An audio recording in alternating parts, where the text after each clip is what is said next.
আজকের দিনে দাঁড়িয়ে ডক্টর পল্লব বোসকে কে না চেনে আর কে না চায় ওনাকে দেখাতে।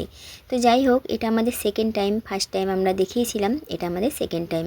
রাতের দেখো 2:30 থেকে উঠে রেডি হতে হচ্ছে আমার ডাক্তার পল্লব বোসকে দেখানোর জন্য। এবার কেন কিসের জন্য সেটা আমার বড় ভিডিওতে দেওয়াই আছে।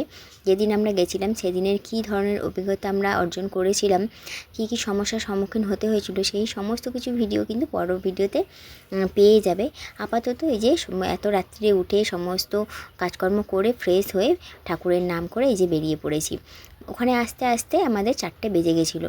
4টের সময় এসেছি, তখনও কিন্তু বেশ অনেকগুলো লোক ছিল।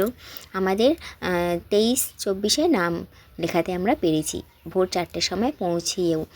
তো এখন এই 4টে থেকে আমাদের 9টা পর্যন্ত কিন্তু বসে থাকতেই হবে। রাত থেকে ভোর, ভোর থেকে সকাল হওয়া সবটাই এখানে বসে বসে দেখে নিলাম। আস্তে আস্তে সবই দেখছি, লোক আসছে, ভিড় বাড়ছে। আর সময় গুনছি যে কখন ডাক্তারবাবু চেম্বারে বসবেন।